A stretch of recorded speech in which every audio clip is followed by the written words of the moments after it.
जय Hind. GS study ए60 में आपका स्वागत है। दोस्तों, मैं आशा करता हूं कि आप सभी लोग बेहतरीन स्वस्थ और मस्त होंगे और अपने पढ़ाई को आप लोग अच्छे से कर रहे होंगे। आप सभी लोगों का परिवार बेहतरीन स्वस्थ और मस्त होगा। आप सभी लोगों को मेरी तरफ से ढेर सारा प्यार और आपके माता पिता को मेरी तरफ से प्रणाम है। दोस्तों, आज की क्लास में हम लोग पढ़ेंगे UP triple S C ANM महिला स्वास्थ्य कार्यकर्ता के लिए महत्वपूर्ण बहुविकल्पी प्रश्नों को। और महिला स्वास्थ्य कार्यकर्ता की हमारी 115 नंबर की क्लास है, जिसमें कि हमारे सारे क्वेश्चन कैसे होंगे, ऑब्जेक्टिव होंगे यानी बहुविकल्पी होंगे। तो दोस्तों, आप लोग क्लास में बने रहिए और एक एक क्वेश्चन को ध्यान से सुनते चलिए, देखते चलिए। क्या दोस्तों, एक एक क्वेश्चन को ध्यान से सुनते चलिए और देखते चलिए। और जिस भी क्वेश्चन के आप लोगों को आंसर आ रहे हैं, तुरंत कमेंट बॉक्स में हमको बताते भी चलिए। और लास्ट में अपना स्कोर हमको जरूर बताइएगा कि आप लोगों के स्कोर कितने गए हैं। इससे ये पता चलेगी कि आप लोगों की तैयारी कितनी हुई है और अभी कितनी करनी चाहिए। इस चैनल पर आप लोगों को क्लास कितने बजे मिलेगी? तो इस चैनल पर आप लोगों को क्लास मिलेगी सुबह 7 AM पे। कितने बजे? सुबह 7 AM पे मिलेगी। और एक क्लास आप लोगों को शाम को मिलेगी, जिसकी टाइमिंग है 7 PM। यानी कि दो क्लासें आप लोगों को देखने को मिलेगी, एक सुबह 7 बजे और एक शाम को 7 बजे। इस चैनल पर जितने भी हमारे भाई बहन आए हुए हैं, चैनल को आप लोग ईमानदारी से सब्सक्राइब कर लीजिए, जब तक कि आप लोगों का एग्जाम क्रैक नहीं हो जाता है। जैसे ही आप लोगों का एग्जाम क्रैक हो जाएगा, तुरंत आकर के मुझे अनसब्सक्राइब मार दीजिएगा, मुझे कोई दिक्कत नहीं। मैं बार बार आप लोगों को सब्सक्राइब करने के लिए इसलिए बोलता हूं कि जैसे ही मैं कोई क्लास लूंगा, उसका नोटिफिकेशन आप लोगों के पास चला जाएगा और सबसे पहले आप लोग उस क्लास को देख लेंगे। तो चलिए, अब देर न करते हुए आज की मोटिवेशन के साथ इस क्लास को हम लोग शुरू करते हैं और देखते हैं कि आज का हमारा मोटिवेशन क्या है। तो आज का हमारा मोटिवेशन है कि अपनी नज़र हमेशा उस चीज़ पर रखो। अपनी नज़र हमेशा उस चीज़ पर रखो जिसे तुम पाना चाहते हो, उस पर नहीं जिसे तुम खो चुके हो। क्या दोस्तों? अपनी नज़र हमेशा उस चीज़ पर रखो जिसे कि तुम पाना चाहते हो, उस पर नहीं कि जिसे तुम खो चुके हो। तो चलिए, अब देर न करते हुए इसी मोटिवेशन के साथ आज की क्लास को हम लोग शुरू करते हैं और देखते हैं कि हमारा पहला क्वेश्चन क्या दिया है। तो हमारा पहला क्वेश्चन दिया है क्वेश्चन नंबर 1। क्वेश्चन नंबर 1 पढ़िए क्या दिया है। क्वेश्चन नंबर 1 हमारा दिया है कि साधारण लिपिड का एक उदाहरण है ना। साधारण लिपिड का एक उदाहरण है। तो साधारण लिपिड का एक उदाहरण क्या है? क्या ट्राइग्लिसराइड है, या सेफालिन है, या वसी अम्ल है, या लेसिथिन है? तो हमारा राइट आंसर क्या हो जाएगा? सभी बहनों कमेंट कर दीजिए आप लोग तो जल्दी से भाई। पहले क्वेश्चन का आप लोग कमेंट कर दीजिए कि पहले क्वेश्चन का हमारा राइट आंसर क्या होगा। तो साधारण लिपिड का एक उदाहरण है। तो साधारण लिपिड का जो उदाहरण है वो क्या है? ट्राइग्लिसराइड है। क्या है? ट्राइग्लिसराइड ना। हमारा राइट आंसर हो जाएगा ऑप्शन नंबर ए हो जाएगा। क्या हो जाएगा? Option number A. ठीक। अब इसी तरह से अगला क्वेश्चन देख लेंगे कि अगला क्वेश्चन क्या दिया है। Question number 2। क्वेश्चन नंबर 2 पढ़िए क्या दिया है।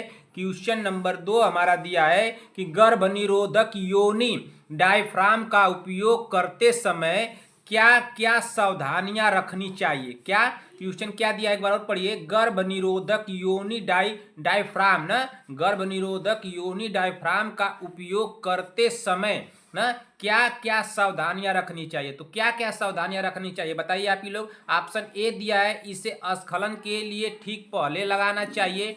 ऑप्शन बी दिया है कि इसे स्खलन के ठीक बाद हटा लेना चाहिए। और ऑप्शन सी हमारा दिया है कि इसे संभोग के 3 घंटे ना, यहाँ पे 3 घंटे लिखा गया है, 3 घंटे पहले लगाना चाहिए तथा स्खलन के तुरंत बाद हटा लेना चाहिए। और ऑप्शन डी दिया है। ऑप्शन डी पढ़िए क्या दिया है। ऑप्शन डी हमारा दिया है कि इसे संभोग के 3 घंटे पहले लगाना चाहिए तथा योनि क्रिया ना, यौन क्रिया संभोग के बाद कम से कम 6 घंटे तक लगा रखना चाहिए। हमारा राइट आंसर क्या होगा? सभी लोग कमेंट कर दीजिए कि हमारा राइट आंसर क्या होगा। देखिए क्वेश्चन क्या पूछा है कि गर्भ निरोधक योनि डायफ्राम पूछा है ना, इसको ध्यान दीजिएगा। डायफ्राम पूछ रहा है, डायफ्राम का उपयोग करते समय, डायफ्राम पूछ रहा है ना, तो डायफ्राम का उपयोग करते समय क्या क्या सावधानियां रखनी चाहिए, इस सावधानियां के बारे में पूछ रहा है और इसके उपयोग के बारे में पूछ रहा है। तो क्या क्या सावधानियां रखनी चाहिए, तो इसका राइट आंसर क्या हो जाएगा?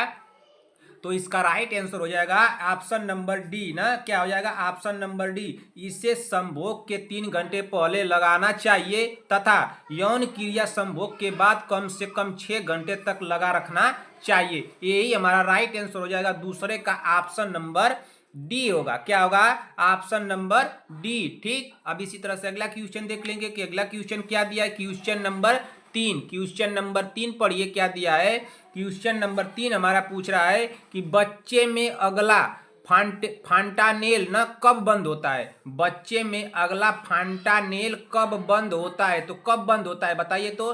क्या 6 से 8 सप्ताह में बंद हो जाता है, या 6 से 8 महीने में, या 12 से 18 महीने, और ऑप्शन डी दिया है कि 12 से 18 सप्ताह। तो हमारा राइट आंसर क्या हो जाएगा? सभी लोग कमेंट कर दीजिए भाई। तो हमारा राइट आंसर हो जाएगा ऑप्शन नंबर क्या होगा? बच्चे में अगला फांटानेल कब बंद होता है? तो 12 से 18 महीने में बंद होता है, इसलिए हमारा राइट आंसर हो जाएगा ऑप्शन नंबर सी हो जाएगा। क्या हो जाएगा? Option number C. ठीक, अब इसी तरह से अगला क्वेश्चन देख लेंगे कि अगला क्वेश्चन क्या दिया है। क्वेश्चन नंबर 4, क्वेश्चन नंबर 4 पढ़िए क्या दिया है। क्वेश्चन नंबर 4 हमारा पूछा है कि बीटा कैरोटीन ना, बीटा कैरोटीन है तो बीटा कैरोटीन क्या है?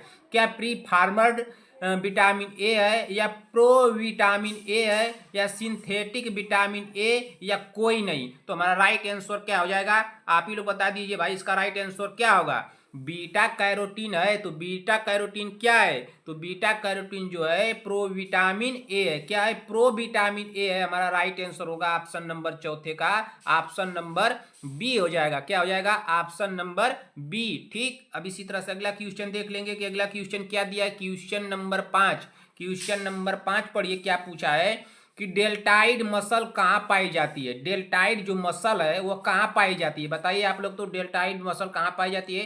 क्या ऊपरी अंग में पाई जाती है, निचला अंग, उदर, ऊपरी पीठ? हमारा राइट आंसर क्या हो जाएगा? आप लोग बता दीजिए कि हमारा राइट आंसर क्या होगा। इसको बहुत हल्के में क्वेश्चन को लेकर मत चलिएगा, इसको बता दीजिए कि इसका राइट आंसर क्या होगा। 5वें का डेल्टाइड मसल कहाँ पाई जाती है भाई? तो डेल्टाइड मसल जो पाई जाती है ऊपरी अंग में पाई जाती है, अपर लिम्फ बोला जाएगा इसको। हमारा राइट आंसर होगा ऑप्शन नंबर ए। क्या होगा? ऑप्शन नंबर ए हो जाएगा। ठीक ना। डेल्टाइड मसल कहाँ पाई जाती है? तो डेल्टाइड मसल जो पाई जाती है ऊपरी अंग में। हमारा राइट आंसर होगा ऑप्शन नंबर ए। ठीक, चलिए अगला क्वेश्चन देख लेते हैं कि अगला क्वेश्चन क्या दिया है। क्वेश्चन नंबर 6, क्वेश्चन नंबर 6 पढ़िए क्या दिया है। क्वेश्चन नंबर 6 हमारा पूछ रहा है कि निम्नलिखित में से कौन सा पेंट ना त्वचा पर एंटीसेप्टिक के रूप में लगाया जाता है। तो कौन सा ऐसा पेंट है जो त्वचा पर एंटीसेप्टिक के रूप में लगाया जाता है? क्या जेंटियन वायलेंट पेंट, या मॉडल्स पेंट, या ग्लिसरीन पेंट, या वर्गर पेंट? तो हमारा राइट आंसर क्या हो जाएगा? आप लोग बताइए तो। हमारा राइट आंसर क्या हो जाएगा भाई? 6 में कहा पूछ क्या रहा है क्वेश्चन में कि निम्नलिखित में से कौन सा जो पेंट है त्वचा पर एंटीसेप्टिक के रूप में लगाया जाता है। तो कौन सा लगाया जाता है? तो ये लगाया जाता है जेंटियन वायलेंट पेंट लगाया जाता है, इसलिए हमारा राइट आंसर हो जाएगा ऑप्शन नंबर ए हो जाएगा। क्या हो जाएगा? Option number A. ठीक, अब इसी तरह से अगला क्वेश्चन देख लेंगे कि अगला क्वेश्चन क्या दिया है। क्वेश्चन नंबर 7, क्वेश्चन नंबर 7 पढ़िए क्या दिया है।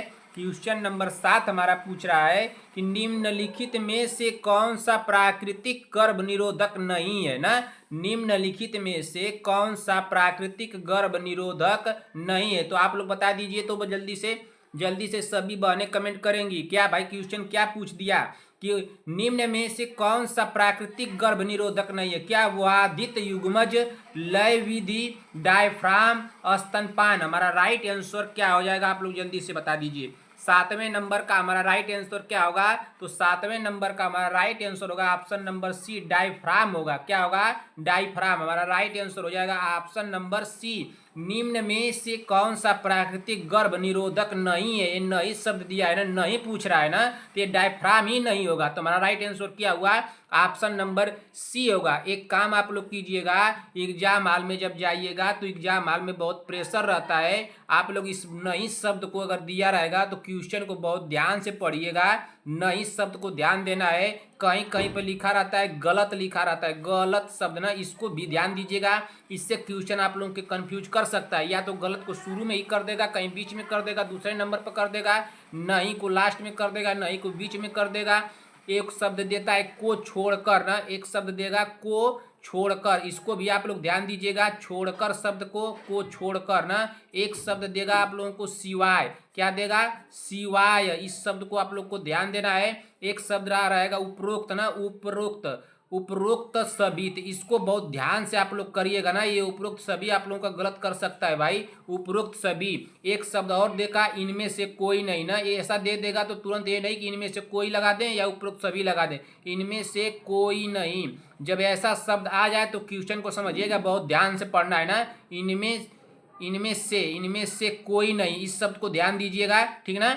और क्या आप लोग को बताना था, चलिए इससे ज़्यादा तो कुछ नहीं बस, लेकिन एक बात ध्यान दीजिएगा बहन कि ये नई शब्द जो लिखा है इसको बहुत ध्यान दीजिएगा। मैं आप लोगों को बार बार सिखा रहा हूँ कि नई शब्द को ध्यान दीजिएगा। एक क्वेश्चन आप लोगों का आता हुआ गलत कर देगा ना, ये नई शब्द बहुत ध्यान दीजिएगा, मैं बार बार आप लोगों को सिखा रहा हूँ। चलिए अगला क्वेश्चन क्या दिया है, क्वेश्चन नंबर 8, क्वेश्चन नंबर 8 पढ़ लेते हैं क्या दिया है। पढ़िए क्वेश्चन नंबर 8 को, निम्नलिखित में से कौन सा स्वास्थ्य का व्यवहारात्मक ना निर्धारक है। निम्नलिखित में से कौन स्वास्थ्य का व्यवहारात्मक निर्धारक है, तो व्यवहारात्मक निर्धारक कौन है बताइए। इसमें क्या अनुवांशिकता होगा, शिक्षा होगा, वायु प्रदूषण होगा या धूम्रपान होगा, बताइए। तो हमारा राइट आंसर क्या हो जाएगा, हमारा राइट आंसर क्या होगा भाई, तो हमारा राइट आंसर हो जाएगा 7वें नंबर का, 8वें नंबर का ना, 8वें नंबर का। देखिए निम्नलिखित में से कौन सा स्वास्थ्य पूछ रहा है ना, स्वास्थ्य का व्यवहारात्मक निर्धारक है,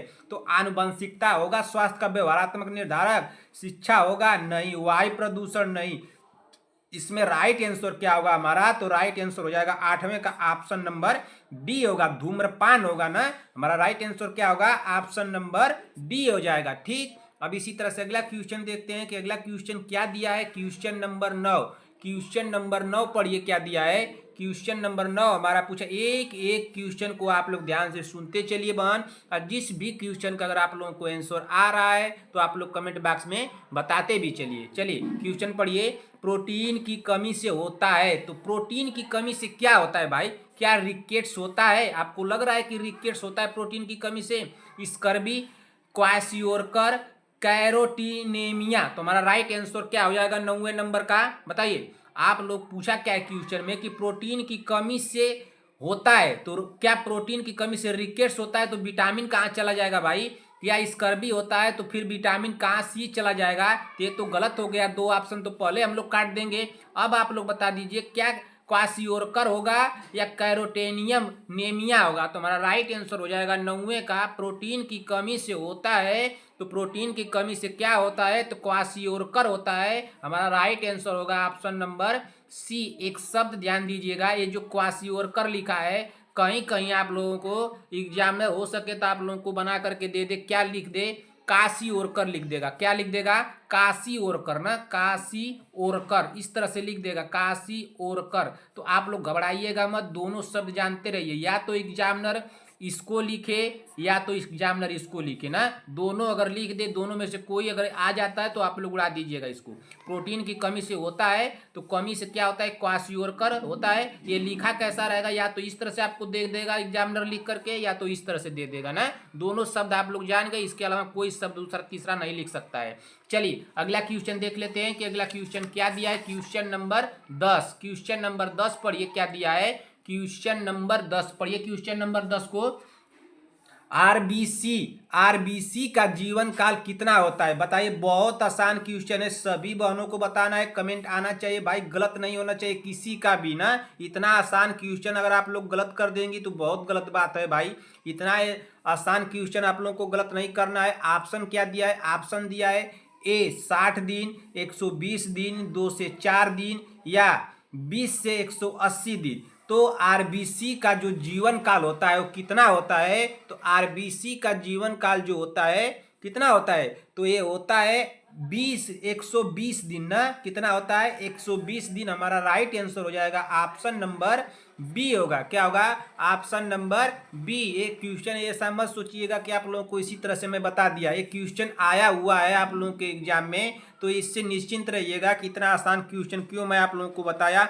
हो सके एग्जामिनर की मॉडल पेपर जो पहले का कराया गया है उसी में से एक आध क्वेश्चन आप लोगों से पूछ ले, तो इसलिए मैं इसको ले लिया। हो सके इतना ही आसान पूछ दे ना, तो चलिए उसे तो आप लोग जानती भी हैं भाई कि इसका राइट आंसर क्या होगा। इतना आसान क्वेश्चन तो जानते हैं कि हमारी सारी बहनें जानती होंगी। चलिए अगला क्वेश्चन देख लेते हैं कि अगला क्वेश्चन क्या दिया है। क्वेश्चन नंबर 11, क्वेश्चन नंबर 11 पढ़िए। डिस्पोजेबल ना, डिस्पोजेबल सिरिंज, डिस्पोजेबल सिरिंज को निष्फल करने के लिए कौन सी विधि, पूछ रहा है ना, कौन सी विधि का उपयोग किया जाता है। आप लोग बता दीजिए क्वेश्चन क्या पूछा है। क्वेश्चन को एक बार और पढ़िए ध्यान से, तुरंत इसका आंसर आप लोग को आ जाएगा।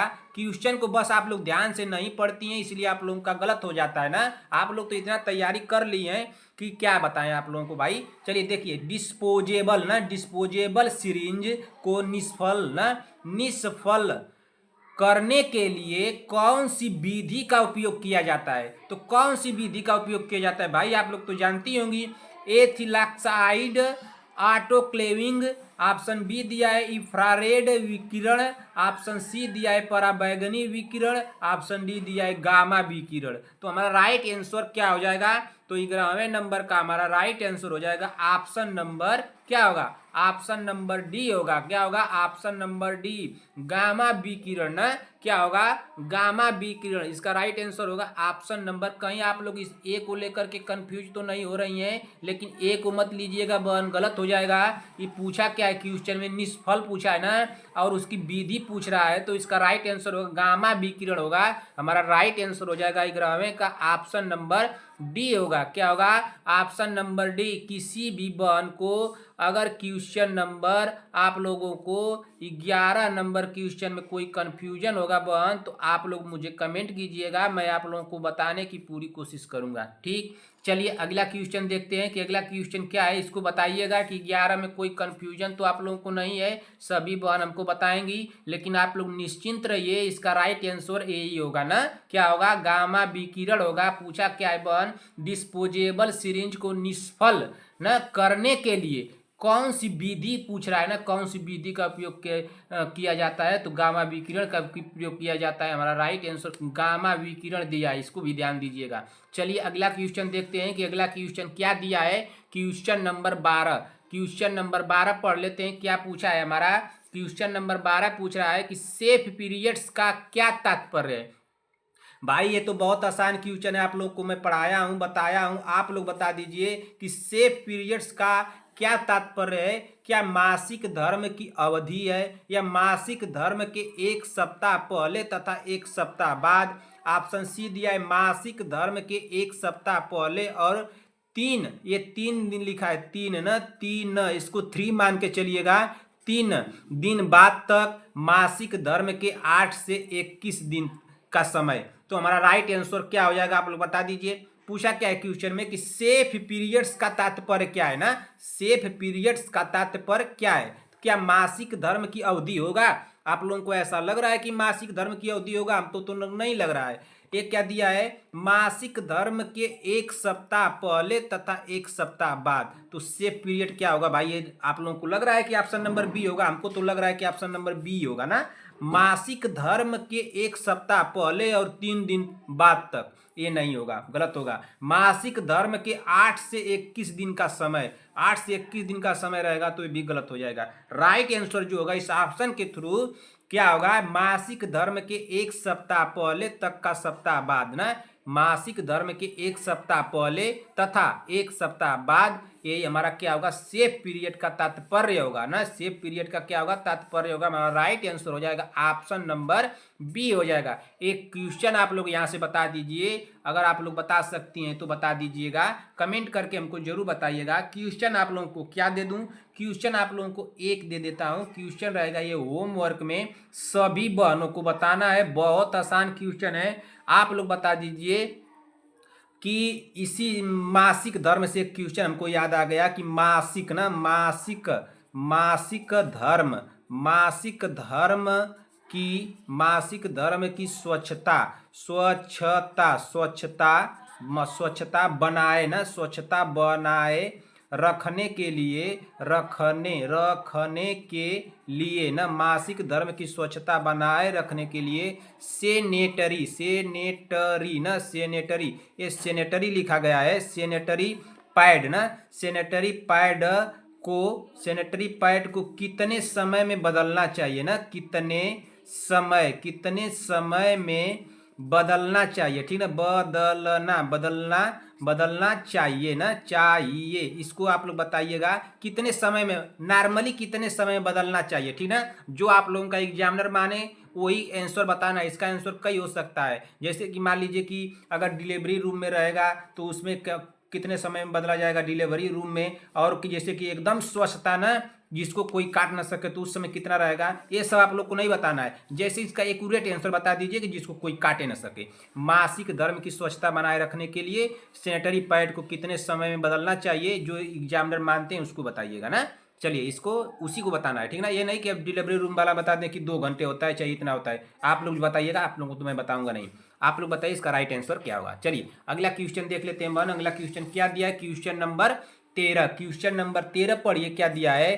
क्वेश्चन नंबर 13 हमारा दिया है कि निम्नलिखित में से कौन भारत में गैर संक्रामक रोग है। निम्नलिखित में से कौन भारत में गैर संक्रामक रोग है। तो गैर संक्रामक रोग कौन है, क्या कुष्ठ रोग है, कैंसर है, क्षय है, या रीढ़ की हड्डी की चोट। तो हमारा राइट आंसर क्या हो जाएगा, आप लोग बता दीजिए। तो हमारा राइट आंसर क्या होगा भाई, निम्नलिखित में से कौन भारत में गैर संक्रामक रोग है। तो गैर संक्रामक रोग कौन सा है, तो हमारा राइट आंसर होगा ऑप्शन नंबर 13 का ऑप्शन नंबर बी हो जाएगा, कैंसर। कौन सा है, कैंसर। हमारा राइट आंसर होगा ऑप्शन नंबर बी होगा, ठीक ना। अब इसी तरह से अगला क्वेश्चन देख लेंगे कि अगला क्वेश्चन क्या दिया है। क्वेश्चन नंबर 14 पढ़िए क्या दिया है। क्वेश्चन नंबर 14 हमारा दिया है कि पैटोथेनिक एसिड और बायोटीन किससे संबंधित है।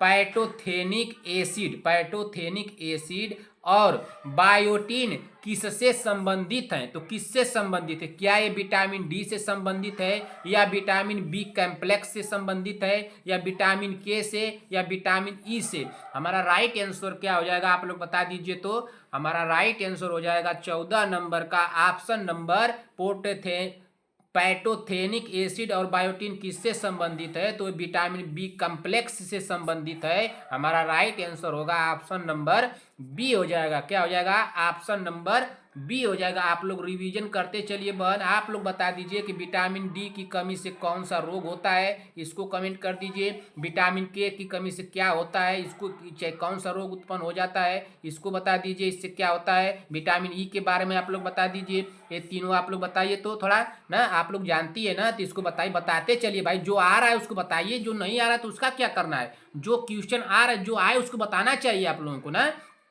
तो आप लोग बताया कीजिए कि जो क्वेश्चन मैं पूछता हूँ उसको बताया कीजिए कि हमको आ रहा है। इससे हमको लगेगा कि नहीं आप लोगों को आ रहा है। बताने से ये होता है कि आप लोग के माइंड में रिवीजन रहेगा ना, भूल जाएगा। एग्जाम वाल में प्रेशर रहता है बहन, भूल सकता है। क्वेश्चन पढ़िए, मेनीजेंसन निम्न में से किसके आवरण है। मेनीजेंसन निम्न में से किसके आवरण है। तो मेनीजेंसन जो है वो किसके आवरण है, क्या मस्तिष्क और रीढ़ की हड्डी के आवरण है, फेफड़े, गुर्दे और हृदय। तो हमारा राइट आंसर क्या हो जाएगा 15 नंबर का। तो मेनीजेंस ना, मेनीजेंस निम्न में से किसके आवरण है। तो मेनीजेंस जो है मस्तिष्क और रीढ़ की हड्डी के आवरण है, इसलिए हमारा राइट आंसर होगा ऑप्शन नंबर ए। क्या हो जाएगा, ऑप्शन नंबर ए हो जाएगा, ठीक ना। कोई कंफ्यूजन हो आप लोगों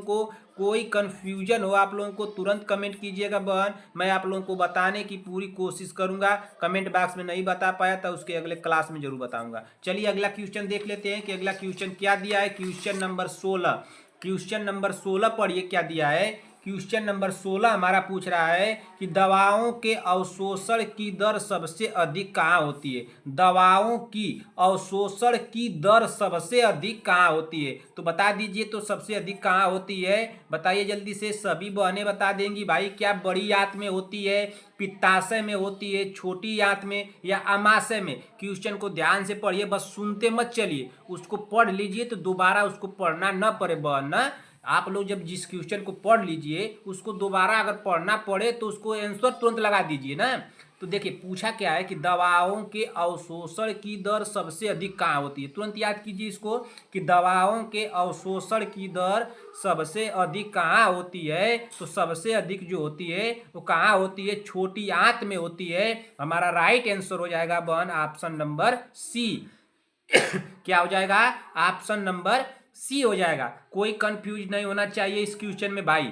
दवाओं के अवशोषण की दर सबसे अधिक कहाँ होती है, तो सबसे अधिक जो होती है उसका अवशोषण तो छोटी आंत में होती है। कभी नहीं भूलना चाहिए आप लोग, इसी के बाद आप लोग इसको याद कर लीजिए। चलिए अगला क्वेश्चन देख लेते हैं कि अगला क्वेश्चन क्या दिया है। क्वेश्चन नंबर 17, क्वेश्चन नंबर 17 पढ़िए क्या पूछा है कि डीएमपीए का क्या है। डीएमपीए क्या है, क्या पिट्यूटरी ग्रंथि से स्रावित होने वाला हार्मोन है, या एक गर्भ निरोधक है, या प्रसूति शैल प्रक्रिया है, या उपरोक्त सभी होगा, या तीनों हो जाएगा उपरोक्त सभी वाला। बताइए हमारा राइट आंसर क्या हो जाएगा। 17 नंबर का पूछा क्या है कि डीएमपीए क्या है, तो ये क्या है, क्या पिट्यूटरी ग्रंथि से स्रावित होने वाला हार्मोन है। ऐसा आप लोगों को लग रहा है, बताइए। हमको तो नहीं लग रहा है भाई, हमको तो नहीं लग रहा है, इसको गलत काटिए। एक गर्भ निरोधक है ना, तो एक गर्भ निरोधक हो सकता है संभवतः, इसको छोड़ दीजिए। अगला ऑप्शन देख लेते हैं, प्रसूति शैल क्रिया नहीं होगा। उपरोक्त जब ये पहले ही कट गया तो इसको तो डी वाला को तुरंत ही काट दीजिए, नहीं होगा। तो हमारा राइट आंसर क्या हो जाएगा, ऑप्शन नंबर बी हो जाएगा ना। क्या हो जाएगा, डीएमपीए क्या है, तो एक गर्भ निरोधक है, इसलिए हमारा राइट आंसर होगा ऑप्शन नंबर बी हो जाएगा। ठीक ना, क्या होगा, ऑप्शन नंबर बी। इसको तुरंत याद कर लीजिए कि डीएमपीए क्या है, तो एक गर्भ निरोधक है। बस कहाँ से पूछेगा भाई क्वेश्चन, कहीं से पूछे, हम लोग पढ़ के जाएंगे और क्वेश्चन को उड़ा के आएंगे। ठीक ना, एकदम निश्चिंत रहिए आप लोग, इतना क्वेश्चन कराया जाएगा कि हम लोग पढ़ करके पास हो जाएंगे किसी भी तरह से परीक्षा को। क्वेश्चन दिया है 18, पढ़िए कौन सी जोड़ी गलत है ना। अब देखिए क्वेश्चन क्या पूछा, आप लोग को बताए थे ना कि गलत शब्द को ध्यान दीजिएगा, इस तरह से गलत शब्द को ध्यान दे दीजिएगा, नहीं शब्द को ध्यान देना है बहन, सिवाय शब्द को ध्यान देना है। ये सब सारे शब्द जो दिए ना, ये क्वेश्चन आप लोगों के गलत कर देंगे ना, तो इसको ध्यान से दीजिएगा, ध्यान से देखकर ही क्वेश्चन का ऑप्शन हल करना है ना। और एक बात और ध्यान दीजिएगा कि क्वेश्चन पूरा पढ़िएगा ना, आधा क्वेश्चन कभी मत पढ़िएगा, जितना क्वेश्चन दिया रहेगा उसको पढ़िएगा। अगर बाय द वे क्वेश्चन आप लोगों को एक बार में समझ में नहीं आता है तो उसको 2 बार पढ़ लीजिएगा, ठीक ना, और उसके ऑप्शन को पढ़ लीजिएगा। भले से उसका ऑप्शन मान लीजिए कि ये दे दिया कि कौन सी जोड़ी गलत है, तो मान लीजिए कि इसका ऑप्शन ए सही है, ठीक। लेकिन आप लोग अगर इसका ए सही है तो इसके नीचे वाला तीनों ऑप्शन भी पढ़ लीजिएगा। हो सके कि इससे सुटेबल ऑप्शन दे दिया हो नीचे वाला, ठीक ना, और क्वेश्चन को पढ़ लीजिएगा। तो देखिए क्या दिया है, कौन सी जोड़ी गलत है ना, गलत यहाँ पे दिया ना। तो क्या स्कर्बी विटामिन सी, आप लोगों को लग रहा है कि स्कर्बी जो होता है विटामिन सी से होता है, रिकेट्स विटामिन डी, या रतौदी जेरोफ्थाल्मिया विटामिन ए, और बेरी बेरी विटामिन के। तो हमारा राइट आंसर क्या हो जाएगा, आप लोग बता दीजिए। तो आप ही लोग बताइए भाई, हम लोग आप लोग को कल बताए थे कि इसमें गलत कौन दिख रहा है, आप लोगों को पता होगा।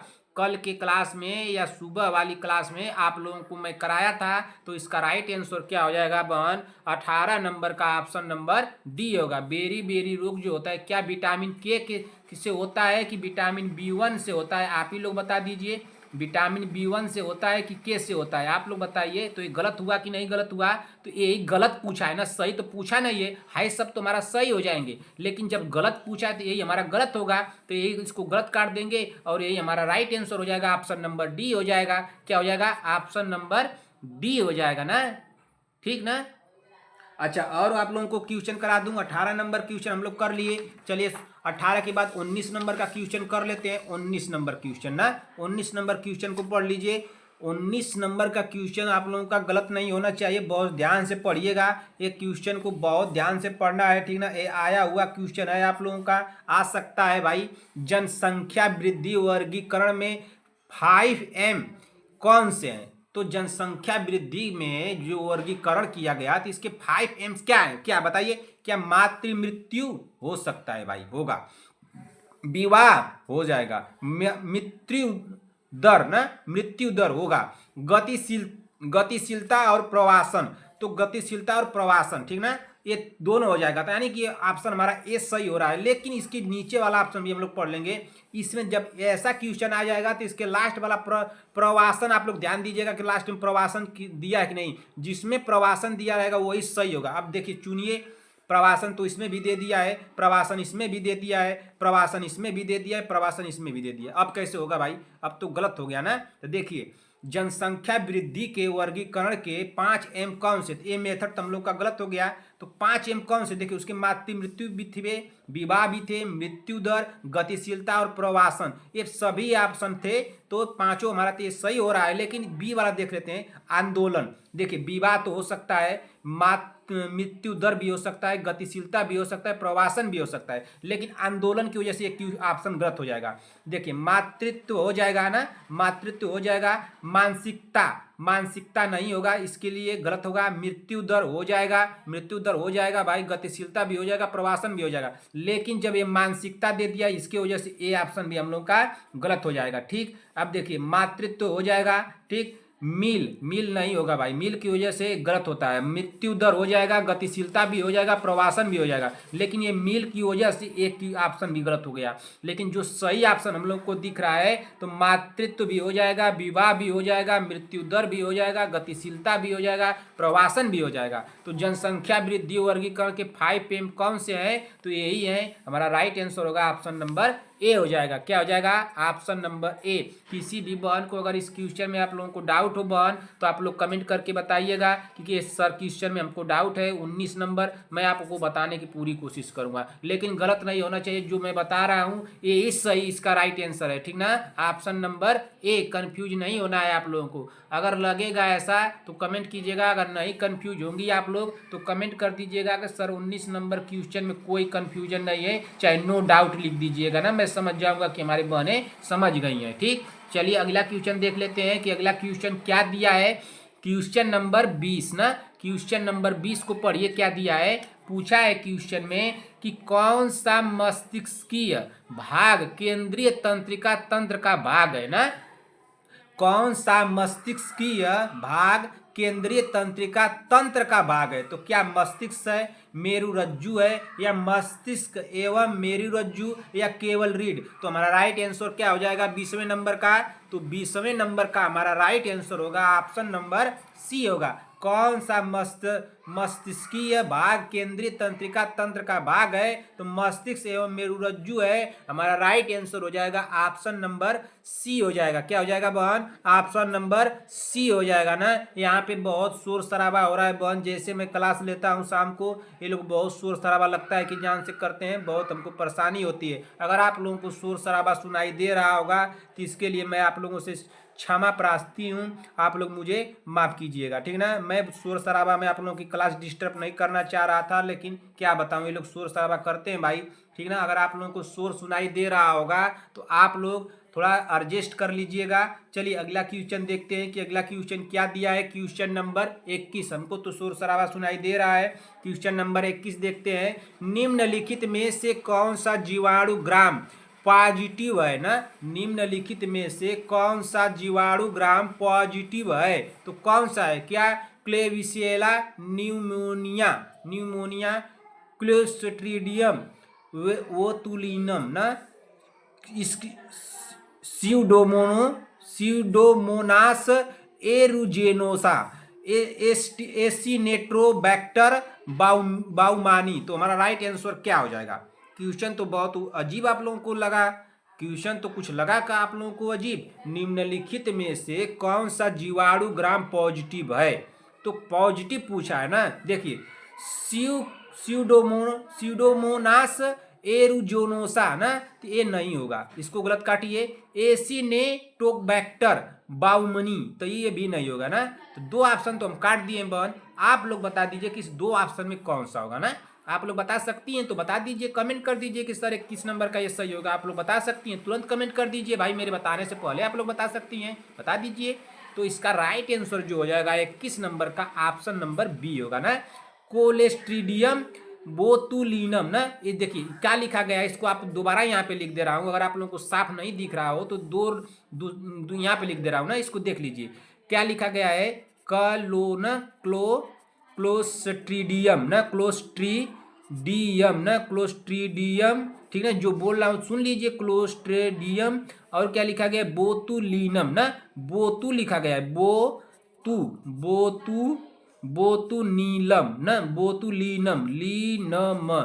तो ए इसी तरह से लिखा गया ना, आप लोग देख लीजिएगा, ठीक ना। इसका राइट आंसर क्या होगा, ऑप्शन नंबर बी हो जाएगा, ठीक ना। क्या हो जाएगा, ऑप्शन नंबर बी हो जाएगा, ठीक। चलिए अब इसी के साथ हम लोग क्लास को समाप्त करेंगे, लेकिन आप लोगों के कुछ होमवर्क दे देता हूं, आप लोग हमको करके बताइएगा, ठीक ना। अब जितने भी आप लोगों को पीछे से होमवर्क दे रहा हूं बहन, सब आप लोगों की जुबान पे होना चाहिए ना। ये नहीं कि बस आप लोग बताती रहे और आप लोग की जुबान पे न रहे। बहुत क्वेश्चन आप लोगों को तैयार हो गए हैं, 200-300 से ज्यादा क्वेश्चन आप लोगों के तैयार हो चुके हैं ना। वो तो आप लोगों को भाई याद रहना चाहिए एकदम जुबान पे। एक क्वेश्चन देखिए, सभी क्वेश्चन क्या रहेंगे आप लोगों के होमवर्क में रहेंगे। क्वेश्चन नंबर 1 नोट कर लीजिए और हमको बताइएगा ना। क्वेश्चन नंबर 1 नोट कीजिए कि मांसपेशियों में मुख्यतः कौन सा प्रोटीन पाया जाता है, बताइए तो।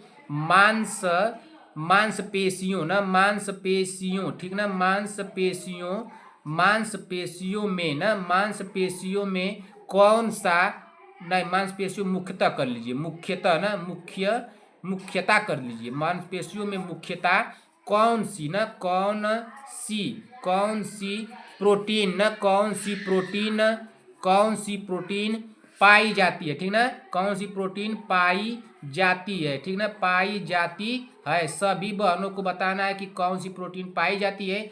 आप लोग क्वेश्चन नंबर डाल के बताइएगा बहन ना, बिना क्वेश्चन नंबर डाले कोई भी बहन न बताए, ठीक है। क्वेश्चन नंबर डालिएगा और होमवर्क शब्द वहाँ पे लिख दीजिएगा। एक बता दीजिए आप लोग, बहुत आसान क्वेश्चन आप लोगों को दे रहा हूँ। डेंगू से ना, डेंगू ज्वर जो होता है, डेंगू ज्वर किसके द्वारा फैलता है ना,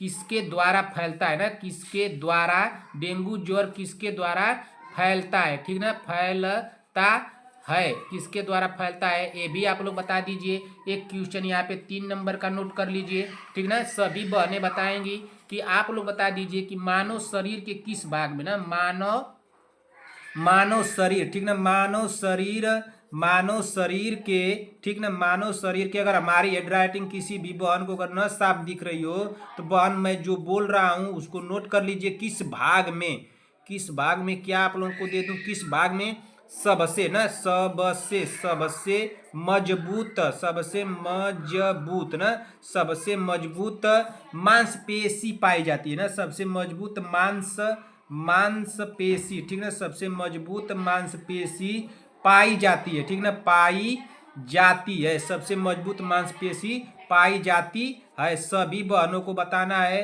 क्वेश्चन नंबर डाल के बताइएगा बहन, ठीक ना। हमारी हैंडराइटिंग अगर किसी बहन को डिस्टर्ब कर रही है तो आप लोगों को मैं जो बोल रहा हूँ उसको नोट कर लीजिए। आप लोग एक बता दीजिए, किससे पूछ लूँगा आप लोगों से, एक आप बता दीजिए ना, अफीम से बता दीजिए। तो एक क्वेश्चन अलग से बताइए आप लोग। अफीम पौधे ना,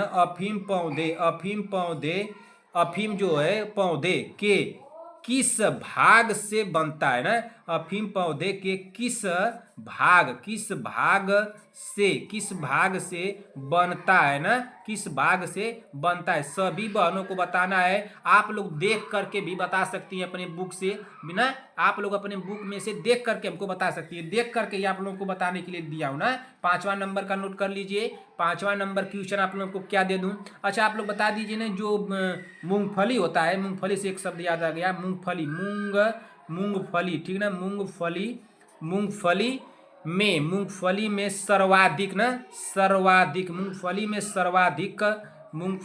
सर्वाधिक, ठीक ना, सर्वाधिक कौन सा ना, मूंगफली में सर्वाधिक कौन सा विटामिन, ठीक ना, विटामिन कौन सा विटामिन पाया जाता है ना, पाया जाता है, ठीक ना, पाया जाता है। सर्वाधिक पूछा हूं ना, मूंगफली में कौन सा विटामिन सर्वाधिक पाया जाता है, इसको बता दीजिए आप लोग। एक 6 नंबर का क्वेश्चन आप लोग नोट कर लीजिए। 6 नंबर का क्वेश्चन आप लोगों को क्या दे दूं, आप लोग बता दीजिए, एक हृदय रोग से बता दीजिए। तो कौन सा तत्व हृदय, ठीक ना, हृदय कौन सा तत्व हृदय रोग ना, हृदय रोग को बताइए। तो कौन सा तत्व हृदय रोग करिएंगे, हृदय रोगों कर लीजिए, हृदय रोगों का प्रमुख ना प्रमुख कारण है, प्रमुख कारण है, इसको बता दीजिए।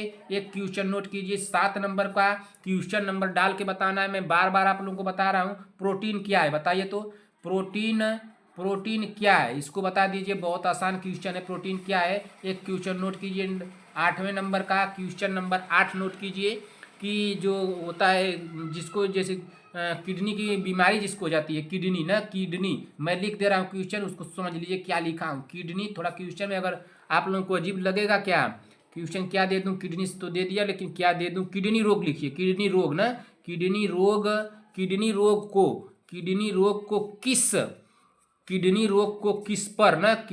को किस पर रखा जाता है, ठीक ना, रखा जाता है। किडनी रोग को किस पर रखा जाता है भाई, इसको बता दीजिए। क्वेश्चन नंबर 9 नोट कर लीजिए। क्वेश्चन नंबर 9 आप लोगों को क्या दे दूं, रुक जाइए, क्वेश्चन नंबर 9 क्या दे दूं भाई। अच्छा आप लोग बता दीजिए कि जो बच्चे होते हैं, बच्चे बहुत शोर शराबा यहाँ पे कर रहे हैं बहन, बच्चे से क्वेश्चन याद आ गया कि बच्चे जो है ना, बच्चे किस उम्र में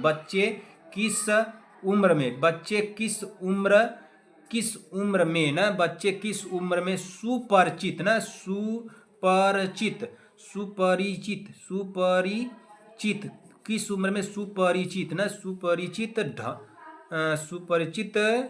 ढंग करिए ना, सुपरिचित ढंग से मुस्कुराना शुरू करते हैं, मुस्कुराना शुरू करते हैं, ठीक ना,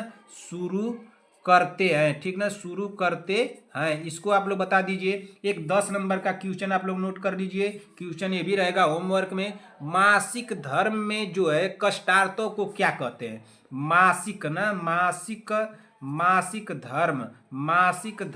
में कष्टार्थों ना, मासिक धर्म में कष्टार्थों को क्या कहते हैं ना, कष्टार्थों को क्या कहते हैं, ठीक ना, कष्टार्थों को क्या कहते हैं, ये आप लोगों को मैं बताया हूँ। शायद जिस बहन को मैं बताया था उनको याद आ रहा हो कि कष्टार्थों शब्द लिख करके मैं बताया था कि नहीं बताया था, कि क्या होता है कष्टार्थों। मासिक धर्म में कष्टार्थों को क्या कहते हैं, इसको कहते क्या है आप लोगों को बताना है, ठीक ना। इतने क्वेश्चन आप लोगों को दे दिया। अब आप लोगों को साथ, अब इसी क्वेश्चन के साथ हम लोग क्लास को समाप्त करेंगे। सभी बहनें एक काम करेंगी कि हमको देखिए आप लोगों को कितने क्वेश्चन मैं कराया हूँ बहन, 1 से लेकर के 21 ना, 1 से लेकर के 21 क्वेश्चन आप लोगों को मैं करा दिया हूँ। इस 21 क्वेश्चन में आप लोगों को कोई भी डाउट हो, कन्फ्यूजन हो तो आप लोग कमेंट करके हमसे पूछ लीजिएगा। मैं बताने की आप लोगों को जो पूरी कोशिश करूँगा। कमेंट बॉक्स में अगर नहीं बता पाया तो उसके अगले क्लास में जरूर बताऊँगा, ठीक। और आप लोगों के 21 में स्कोर कितने गए हैं बहन, इसको भी जरूर बताइएगा कि आप लोगों के 21 में स्कोर कितने गए हैं। आप लोगों को नियर अबाउट मैं होमवर्क में जो क्वेश्चन दे दिया हूँ एक जगह पे लिख करके, तो 10 क्वेश्चन दिया हूँ। 10 क्वेश्चन का आंसर आप लोग बताइएगा तो कितने हो जाएंगे। 21 क्वेश्चन है और 10 क्वेश्चन, सब आप लोग ना 31 क्वेश्चन जब इस टाइम तैयार कर लीजिएगा, इसको दोबारा पढ़ने की जरूरत ना पड़े ना। और आप लोगों को कुछ कहना था, ठीक ना। सभी बहनें कमेंट कर रही थी कि उनको नोटिफिकेशन लेट जा रहा है, क्या इस क्लास का नोटिफिकेशन आप लोगों को लेट गया है, इसको भी बताइए। तो मैं बार बार अपने यहाँ से देख रहा हूँ भाई, कोई इशू नहीं है, लेकिन आप लोगों को नोटिफिकेशन क्यों लेट जा रहा है। अगर नोटिफिकेशन लेट गया इस बार तो फिर हमको कमेंट कीजिएगा ना। सभी बहनें हमको कमेंट करेंगी नोटिफिकेशन अगर आप लोगों को लेट गया बहन तो आप लोग कमेंट करके हमको बता दीजिएगा। मैं दोबारा से फिर चेक करने की कोशिश करूंगा। पूरा खोलना पड़ता है ना, जितना भी सेटिंग रहती है सब खोलना पड़ता है। मैं खोल करके फिर दोबारा चेक करूंगा कि क्यों नोटिफिकेशन आप लोगों को लेट जा रहा है ना। कई 2 दिनों से शिकायत आ रही है बहनों की कि सर नोटिफिकेशन लेट आ रहा है ना, तो आप लोग बता दीजिएगा कि नोटिफिकेशन लेट गया है कि नहीं गया। अपने यहाँ से तो मैं सही किया हूँ, लेकिन इस बार आप लोग देख करके बताइए कि नोटिफिकेशन लेट गया है तो बताइएगा, ठीक ना। चलिए अब इसी के साथ बहन मैं क्लास को समाप्त करता हूं। अगर क्लास आप लोगों को अच्छी लगी हो तो एक लाइक कर दीजिएगा अपने तरफ से, अपने दोस्तों भाई बहनों में इसको शेयर भी कर दीजिएगा। अगर जो भी बहनें हमारे चैनल पर अगर पहली बार आई हैं तो चैनल को आप लोग ईमानदारी से सब्सक्राइब कर लीजिए, जब तक कि सब्सक्राइब कर लीजिए कि जब तक कि आपका एग्जाम नहीं हो जाता है बहन। जैसे ही एग्जाम हो जाएगा आप लोग एग्जाम हॉल में जाने से पहले ही मुझे अनसब्सक्राइब मार के जाइएगा, मुझे कोई दिक्कत नहीं है। बस ऐसे ही कर लीजिए कि जैसे ही मैं कोई क्लास लूँगा उसका नोटिफिकेशन नोटिफिकेशन आप लोगों को चला जाएगा और सबसे पहले आप लोग क्लास को पढ़ लेंगे। जब पढ़ लीजिएगा उसके बाद अनसब्सक्राइब मार दीजिएगा। अगर क्लास आप लोगों को अच्छी लगी हो तो कमेंट बॉक्स में अपना प्यार देना मत भूलिएगा। एक छोटा सा प्यारा सा कमेंट जरूर कीजिएगा। आप लोगों के प्यारे से कमेंट से मुझे मोटिवेशन मिलता है बहन, तो आप लोग कमेंट जरूर कीजिएगा कि आप लोगों को क्लास कैसी लगी। आप सभी लोगों को मेरी तरफ से ढेर सारा प्यार और आपके माता पिता को मेरी तरफ से प्रणाम कहिएगा। मिलते हैं ऐसी अगली क्लास में, तब तक के लिए जय हिंद, जय भारत।